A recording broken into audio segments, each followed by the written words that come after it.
Welcome back, you beautiful architects of psychological collapse, the ones who didn't just leave, the ones who detonated, the ones who didn't argue, the ones who simply stopped believing. They're whispering about you now, not in coffee shops or group chats.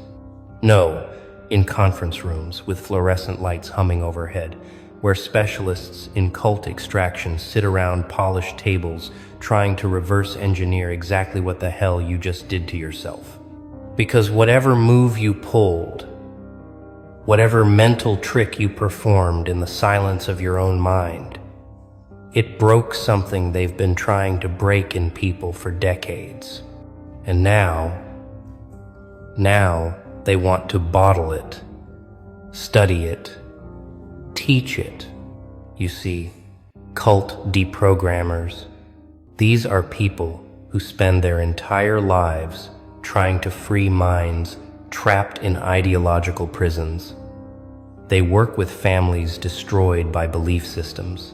They sit across from people who've lost years, decades, entire identities to movements, leaders, communities that consumed them whole.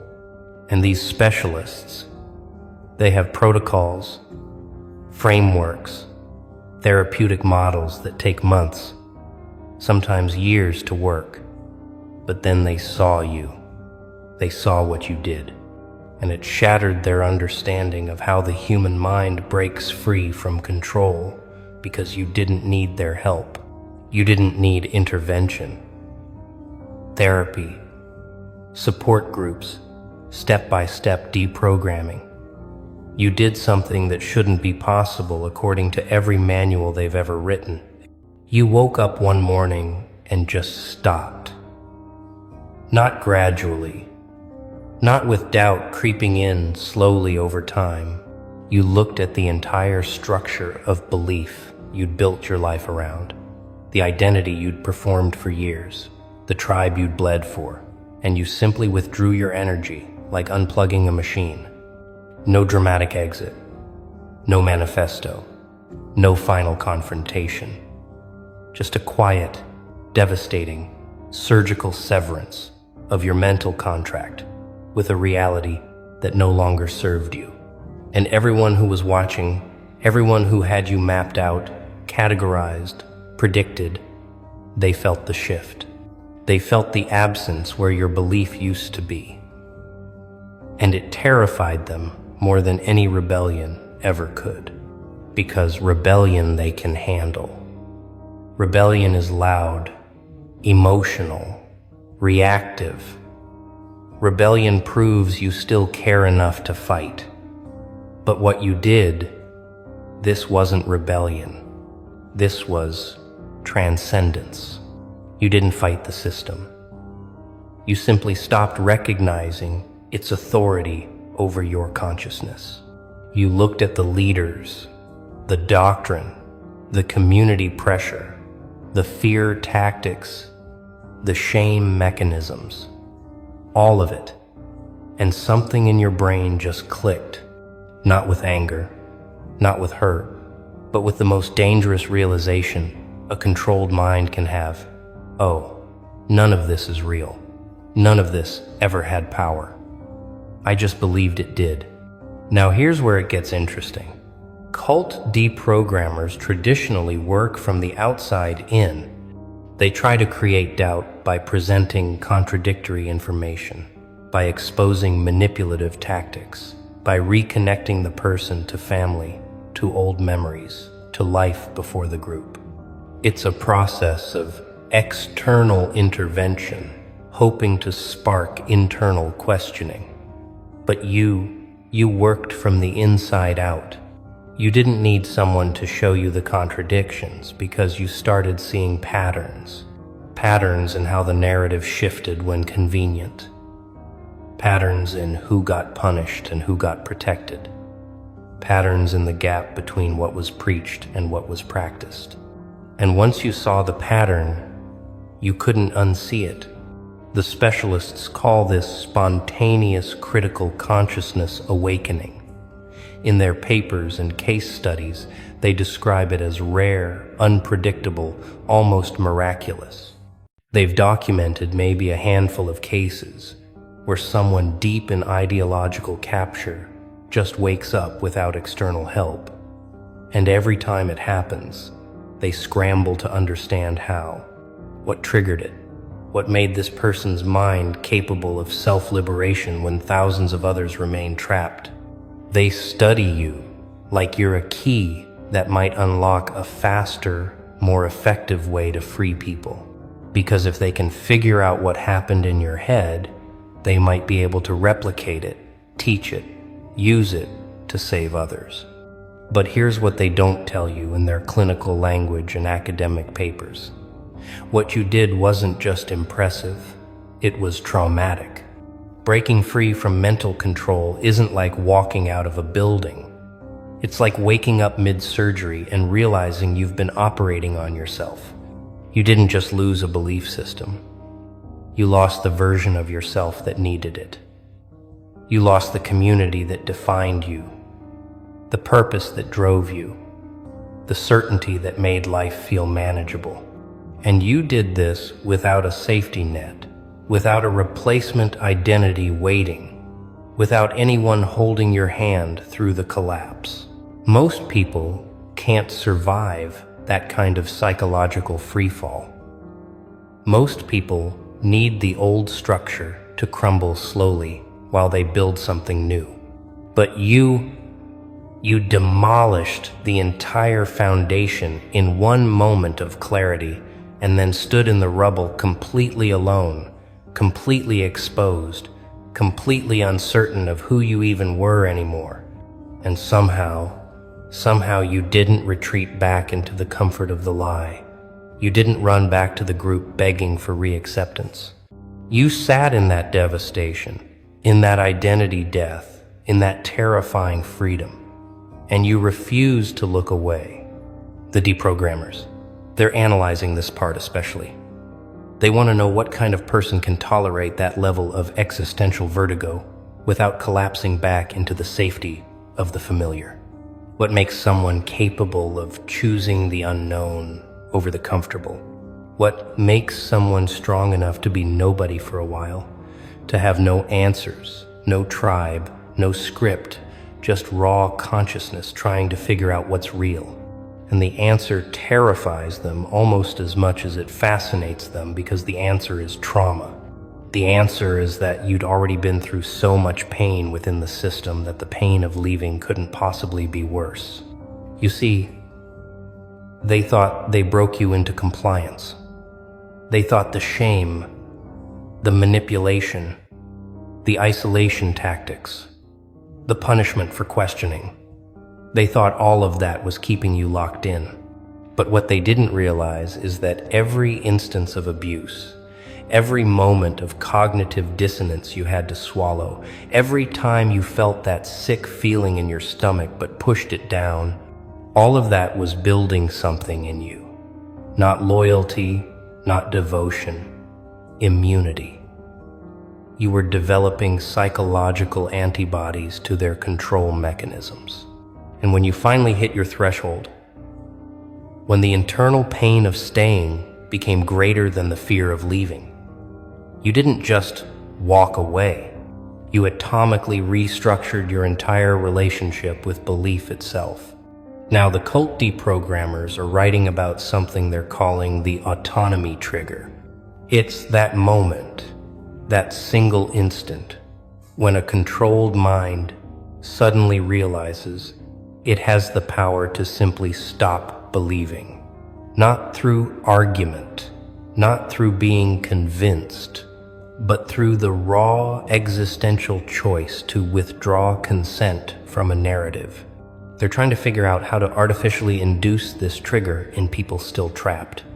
They're creating exercises, thought experiments, questioning techniques, all designed to help someone access that same moment of devastating clarity you found on your own. But here's the problem they keep running into. You can't teach someone to do what you did because what you did required you to lose everything. It required you to be willing to sacrifice your entire social world, your sense of purpose, your feeling of specialness, your certainty about reality. Most people aren't ready for that trade. Most people would rather live in a comfortable lie than face an uncomfortable truth. But you looked at the price tag of freedom and you paid it in full without hesitation. Not because you're braver, but because you'd already lost yourself in the system so completely that you had nothing left to protect. They're studying your brain patterns now, metaphorically speaking, trying to understand the neural pathways that fire when someone chooses authentic uncertainty over false certainty. Because that's what you did. You chose not knowing over pretending to know. You chose confusion over the illusion of clarity. You chose psychological homelessness over living in a mental prison disguised as a home. And that choice, that single devastating choice, it rewired something fundamental in your consciousness that can never be undone. You can't believe the same way anymore. You can't surrender your critical thinking the same way anymore. You can't be manipulated by the same tactics anymore because you've seen behind the curtain and there's no erasing that knowledge. The specialists talk about cognitive sovereignty, the ability of a mind to govern itself without external ideological control. Most people never achieve this because most people don't want the responsibility. Cognitive sovereignty means you have to decide for yourself what's true, what's right, what's real. It means you can't blame the leader, the doctrine, the community when things go wrong. It means you're alone with your choices and their consequences. But you grabbed that sovereignty with both hands, even though it was covered in thorns. You claimed ownership of your own consciousness, even though it meant admitting you'd given it away for so long. Now here's what's happening in those conference rooms. While they analyze your psychological profile, they're realizing that traditional deprogramming might be outdated. They're realizing that trying to slowly, gently guide someone out of mental captivity might not be the most effective approach because you proved that sometimes the fastest way out is through. Sometimes the only way to break free is to face the full horror of what you've been complicit in, what you've defended, what you've sacrificed for a lie, all at once. It's brutal, it's traumatic, but it's also immediate. There's no months-long process of gradually questioning. There's just one moment of absolute clarity followed by a choice. And that choice, that's what they want to understand. Because in that moment, when you saw through everything, you could have chosen denial. You could have worked harder to believe, found new justifications, doubled down on your commitment like so many people do when confronted with contradictions. But something in you refused. Something in you said no. I'd rather face the truth, even if it destroys me, than live one more second in this illusion. That's not normal human behavior. Normal human behavior is self-protection, ego defense, cognitive consistency at all costs. But you chose psychological suicide and somehow emerged from it stronger. The deprogrammers are calling you a natural exit, someone who escaped ideological capture through an internal process they're still trying to map. They're interviewing people like you, collecting stories, looking for common factors. And what they're finding is that most naturals share certain traits: high intelligence combined with high trauma, pattern recognition skills that eventually turn inward, a breaking point moment where the pain of staying exceeded the fear of leaving, and perhaps most importantly, a willingness to be completely alone, to have no identity, no community, no certainty, to be psychologically naked in a world that demands you wear a costume. But let's go deeper into what actually happened in your mind during that moment of break. Because the external observer sees someone leaving a group, cutting ties, changing behavior. But internally, you experienced something far more profound. You experienced what psychologists call ego death, without substances, without meditation, without any of the traditional frameworks people use to facilitate that kind of transformation. Your sense of self, the story you told yourself about who you were, just collapsed. And in that collapse, you saw something most people spend their entire lives avoiding. You saw that the self is constructed, that identity is performed, that everything you thought was you was actually just a collection of beliefs and behaviors you'd assembled to survive. This is where the cult deprogrammers get really interested. Because if you can trigger ego death through pure awareness, through simply seeing through your own psychological mechanisms, then you've accessed something that could revolutionize how we understand consciousness and control. You've demonstrated that the prison is always mental, that the bars are always beliefs, and that freedom is always available to anyone willing to face the vertigo of existence without a script. But most people won't. Most people can't. The fear is too great. The uncertainty too overwhelming. They need the structure, the community, the doctrine, the leader telling them what to think and who to be. You didn't need it anymore. Not because you found something better, but because you saw through the need itself. You realized that your desperate desire to belong, to be part of something bigger, to have absolute answers, that desire was being weaponized against you. And once you saw the mechanism, once you understood how your own psychological needs were being exploited, you couldn't be manipulated the same way again. It's like learning how a magic trick works. You can still watch the performance, but you can't be fooled by it anymore. The spell is permanently broken. Now the specialists are trying to teach this to other people. They're developing what they call awareness-based intervention protocols. Instead of trying to argue someone out of their beliefs, instead of presenting evidence and counter-narratives, they're trying to help people see their own psychological patterns. How do you respond when your beliefs are challenged? How do you feel when the group expresses disapproval? What happens in your body when you consider leaving? They're trying to create the conditions for people to have their own moment of devastating clarity, their own spontaneous awakening to the mechanisms of their own captivity. But here's the ethical dilemma they're facing. What you went through, that moment of total psychological collapse. People have breakdowns. People dissociate. People develop severe anxiety and depression when their entire framework for understanding reality suddenly disintegrates.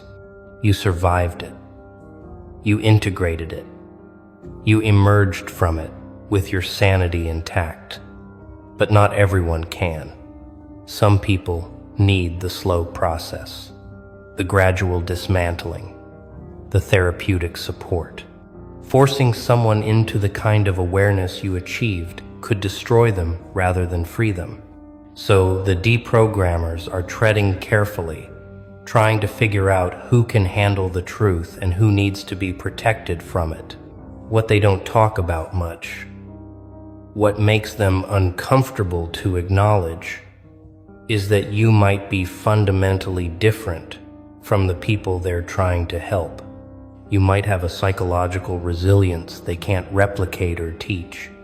Because when everything collapsed, when you had no identity, no community, no certainty, you didn't need someone to give you a new framework.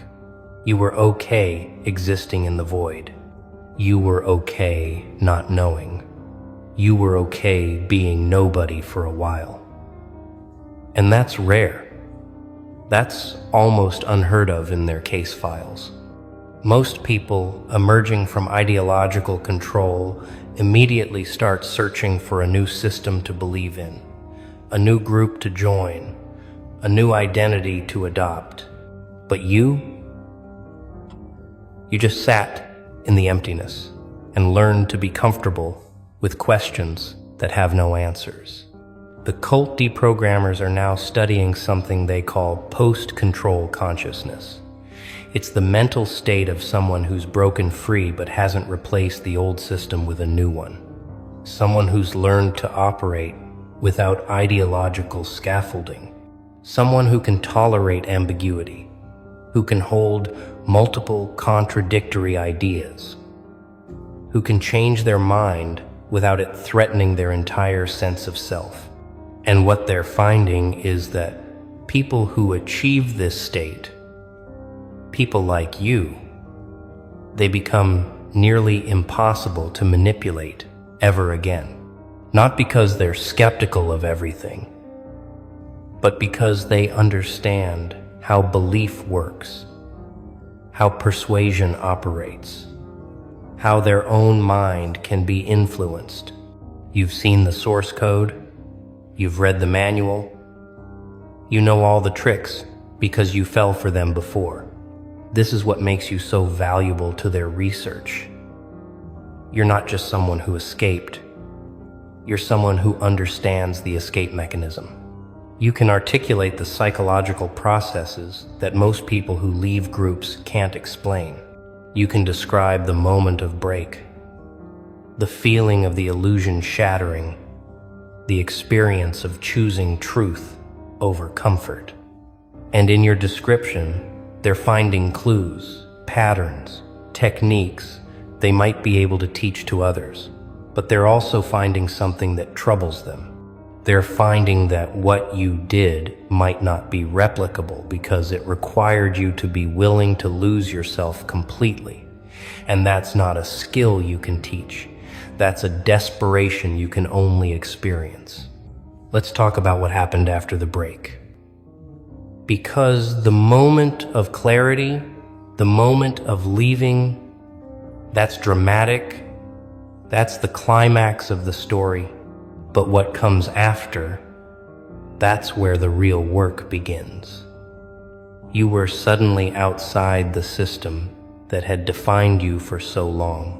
No more daily rituals, no more community reinforcement, no more clear sense of purpose. Just you, alone, trying to figure out who you are when you're not performing a role. And this is where most people fail. This is where most people run back to the group or immediately find a new group because the emptiness is unbearable. But you stayed in that uncomfortable space. You let yourself be undefined, unfinished, uncertain. The deprogrammers call this the integration phase. It's when the person has to build a new sense of self from the ground up. But what they're learning from studying people like you is that maybe the goal shouldn't be building a new rigid identity. Maybe the goal should be learning to exist without needing one. Because every fixed identity, every solid sense of self, it's vulnerable to the same manipulation tactics that got you trapped in the first place. Someone can always come along and offer you a better story, a more appealing identity, a more certain worldview. But if you learn to be fluid, if you learn to hold your sense of self loosely, if you learn to be comfortable not knowing exactly who you are, then you become ungovernable. You become immune to the psychological tactics that control most people.